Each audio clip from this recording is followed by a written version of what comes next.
Welcome to the Etihad Cargo Connections with 10 Furlongs magazine. I'm your host today, Aurelian Drumian.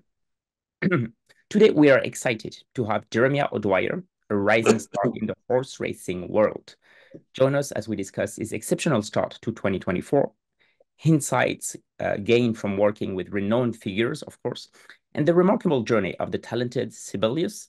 So from victories at Gulfstream to defending the Golden Shaheen title in maiden, we will delve into the intricacies of training and the unique bond between O'Dwyer and Sibelius. Stay tuned for a compelling conversation with a trainer making waves in the racing community. Thank you so much, Jeremiah, for being here today. First of all, how are things going for you? Hi, thank you for having me. Things are going very well. Yeah, we've got beautiful weather here in South Florida. Horses have all trained well this morning. So we're just finishing up a bit of office work and we'll head off for a little bit of lunch. Excellent. Well, that sounds very nice. Excellent. So you've had quite a great start so far to 2024 with, your win percentage as high as it has been since you started training. How do you maintain that level of success throughout the year? We just hope to keep having good horses and running them in the right races. Since we moved to South Florida a couple of years ago, it's been a little challenging. We haven't had the same quality of horses that we've had in previous years. So luckily, we've the likes of Sibelius flying the flag for us, letting people know that we can still do a good job and train horses at the highest level. Sounds good. You've also worked under some very famous faces in the horse racing world. What's the best piece of advice you think you've been given? Look, I've picked up a lot of advice and a lot of good pointers from a lot of good trainers, but probably the one that sticks to mind is from Bill Mott when he's talking about older horses. When you give them a break and stuff, like not to give them too much downtime because the older they are, the harder it is to get them back to full fitness if they lose some of it. Fair enough. That sounds like a very nice advice indeed. But I'm sure you got a lot of them over the years, for sure. Okay, let's talk a little bit about the amazingly talented. Uh, should I pronounce Sibelius? Sibelius? How do you pronounce that name? I pronounce it Sibelius. Yeah, Okay, Sibelius. a lot of Great. it ways to Sibelius. pronounce. Yeah. So, what's his like to train? He's very simple, very straightforward. I mean, look, we've had him for a long time now. He came to us as a 2-year-old, had a little setback, a little bit of time off, and he made his first start as a 3-year-old for us. So we've had him all along. So he knows me well, I know him well, and he's very good and simple to train, very straightforward. You know, he likes to go out and do his job. He likes to go out and stand out and take in his surroundings and to see what's going on. And then he likes to go off and just train. He comes on home, goes to the round pen every day, has his little roll, and comes back in then for his bath, and he's cool off. Excellent. Any downside? Any maybe negative personality, I guess? Not really. He can drop the shoulder every now and again if you're not paying attention. But otherwise, yeah, no, he's a good boy, you know. Okay, that sounds good. So talking about that, he had a strange, 2023 in the way that he started and ended the year quite well, but had a sticky patch in the middle. What do you put that down to? Probably, look, it's hard to tell, but it's probably the trip to Dubai. Maybe took more out of him than we first anticipated. Um, it's his first time traveling that far across the world. He had done a good bit of traveling before, and he's always a very good traveler. Okay, But wow. he had a hard race, without doubt. And for me, it's not as easy to predict when a good horse's battery is fully charged compared to a lesser horse because the good ones always seem like they've got plenty left. Sure. Um, and it's not really, I think, until you run them back that you realize if they're not 100% or not. Fair enough, fair enough. Yeah. But on the bright side, he looked quite better than ever at Gulfstream, last time out. How did he come out of that race? Tampa, he ran at Tampa the last day, but Oh, Tampa. he's yeah, Tampa the last day, and Gulfstream the time before. Okay. We've taken a similar path to what we did last year, going for the Pelican Stakes at Tampa, and then the Mr. Prospector at Gulfstream the time before. And thankfully, he's won both those races 2 years in a row now. Hmm. So maybe it's just the time of year that he's at his best. He might be peaking at this time of year, and if it is, I'm very happy with that. He's peaking at the right time. That sounds good. You'll be sending him to Maidan to defend his title, in the Golden Shaheen. How does he compare this time around, heading into the race as maybe opposed to last year? I think it's very similar. I mean, the horse, he seems in the top of his game. For me, he was impressive in both his prep races again this year. Seems to come out of it bouncing. And me looking at him every day, I think he's as good as he was last year. And I think he's going to run the same. I'm hopeful he can run the same sort of race in Mid-Dan again this year. And, if that's good enough to win the race, so be it. That's very true. That's very true. I guess the signs are pretty good given, he won a 7F race at Gulfstream in December before the race and, has done the same this time around. However, last year he went to, as you mentioned, Tampa Bay before heading to Maiden. What's the thought process behind sending him straight to Maiden this time around? Well, I know you're saying straight to Milan, but it's actually not. He's took the Oh, exact same path as last year. because Yeah, you've also been to Tampa, right? Tampa. Yes, we've That's been to right. You Tampa just there. Yeah, mentioned that. like 2 weeks ago. Yeah, so it's good timing, and obviously I like to run a bit fresh. So last year it was 6 weeks to Medan from Tampa. This year it's 7 weeks, so an extra That's week very, is very fine. And we could just tailor his training a little bit and work with it. It's great. I prefer to have 7 weeks instead of 5 weeks. fair enough. So a very similar path, I guess, Yeah, between last year exactly. and this year. Okay, sounds great. And how about beyond the Golden Shaheen? Where do you see Sibelius going after that? Maybe to the paddock for a little couple of weeks break. Look, we've no. This is his main goal. This is he's going to be his yearly goal now to go to Dubai to the Golden Shaheen, and hopefully once we get through this, then we'll bring him home, and he'll have a little break, a little bit of green grass in his belly for 2 to 3 weeks, and then we'll start him back under attack, light training again, and probably try campaign him for a fall meet again. I guess it is very important to alter, training and also rest, obviously, for the horses too. Yeah, I mean, I don't think you realize when they fly out there, they always seem to do very well. Sure. But I think the flight back after a hard race and stuff might take a little bit more out of them. And look, that's why different trainers, they have to know their horses, and they know who can go on and who needs a bit more time. Sure. That's very true. Sibelius was the media darling last year. What was the atmosphere like at the race in Dubai when Sibelius clinched the victory in the Golden Shaheen? Oh, yeah, I've never experienced anything like it in my life. It's just an electrifying atmosphere. Uh, Emotions were just wild. They're even hard to explain.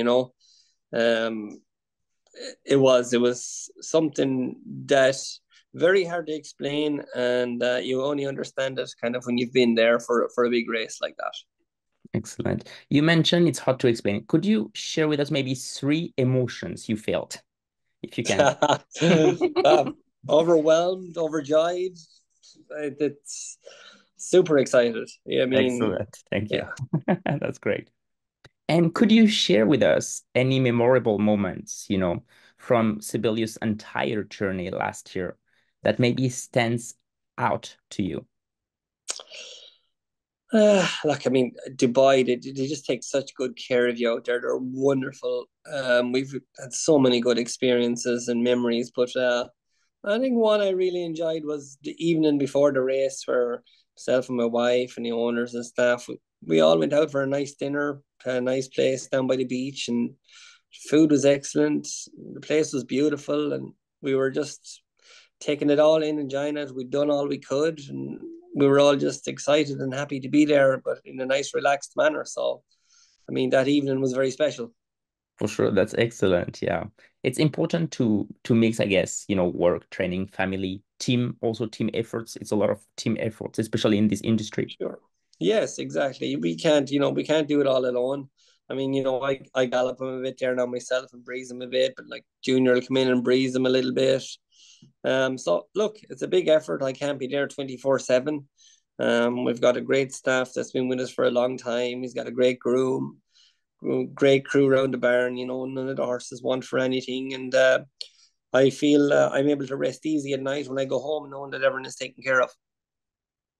Great. I'm going to talk a little bit more specific now. You know probably all his quirks. You've won incredible races with him, and you have built a solid foundation of partnership and trust with Sibelius over time. How does that influence your approach to preparing him for races? Well, again, it goes back to, he's like our best horse in the barn, and I know every little thing about him. I know when something is off or not with him. I think this year we've had to maybe give him a little bit more training to keep him at peak fitness. He's a 6-year-old now, a little bit older, a little bit stronger, a little bit grosser. So, you kind of have to, the more to eat and the fatter looking to get, you have to train them a little bit more to keep them in tip top shape. That's true. And in your opinion, what sets him apart from other race horses, both, in terms of his abilities and his maybe temperament? He's got a great temperament, and which is super to have. I mean, you do get plenty of good horses that are a little quirky and need little special treatments, but he's very straightforward. He just goes out and does his job, and like I brought him up. We're standing out on the rail the other day, and Sam Hopkins, who's assisted to Brittany Russell, like he summed him up in one word or two words. He just said he knows where the finish line is. Wow, that's good, definitely. Yeah. Um, Sibelius seems to thrive on competition, especially competition. What makes this horse such a fierce competitor? Again, it's like top horses. They have that willingness to win. They want to outdo the other horses with them. They want to get to the finish line first. It's like human athletes. The best ones. They always have that little bit of desire to really push themselves and pull out that little bit extra when it matters. Good.